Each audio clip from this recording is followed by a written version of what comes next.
Hi everyone, welcome back to my channel. ఈరోజు white sauce pasta ఎలా చేసుకుందామో చూద్దాం. ముందుగా ఒక గిన్నెలో నీళ్లు తీసుకొని అవి మరగనివ్వండి. అవి కొంచెం మరిగిన తర్వాత ఒక కప్పు పాస్తా వేసుకొని కొంచెం ఆయిల్, ఒక అర స్పూన్ ఉప్పు వేసుకొని ఒకసారి కలుపుకొని ఒక 75% కుక్ చేసుకోండి.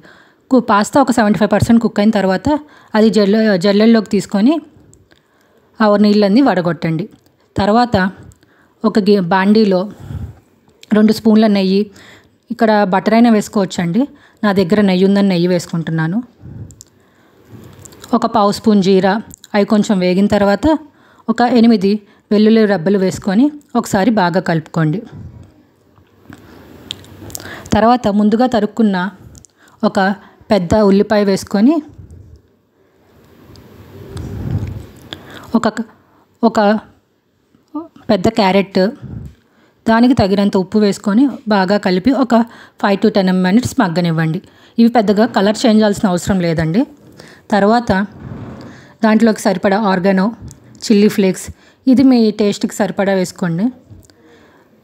పాపు ఉంది కాబట్టి నేను కొంచెం తక్కువే వేసాను, మరీ స్పైసీ వద్దు అనుకొని.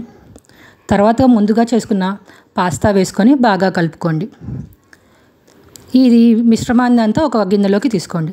తర్వాత అదే గిన్నెలో నేను వైట్ సాస్ కోసం ఒక 2 స్పూన్ల నెయ్యి వేసుకొని ఒక 2 స్పూన్లు మైదా పిండి వేసుకొని చిన్న మంట మీద ఒకసారి కలుపుకోండి. మైదా మాడిపోతే టేస్ట్ బాగోదండి, మాడనివ్వకుండా చూసుకోండి. తర్వాత ఒక 250 ml పాలు పోసుకొని ఉండలు లేకుండా కలుపుకోండి. ఉండలు లేకుండా కలుపుకున్న తర్వాత నేను ఇక్కడ మొజరెల్లా చీజ్ తీసుకున్నానండి. మీరు ఇష్టం వచ్చిన చీజ్ తీసుకోవచ్చండి. ఆ చీజ్ను కూడా ఒకసారి బాగా కలుపుకోండి. ముందుగా చేసుకున్న పాస్తా మిశ్రమాన్ని దీంట్లో వేసి ఒకసారి కలుపుకోండి బాగా. తర్వాత నేను లాస్ట్లో కొత్తిమీర వేసి మళ్ళీ ఒకసారి కలుపుకున్నానండి. అంతేనండి, వేడి వేడి పాస్తా రెడీ. ఇంట్లో చేసుకుంటాం వల్ల హెల్దీ అండ్ టేస్టీ కూడా అండి. Thanks for watching.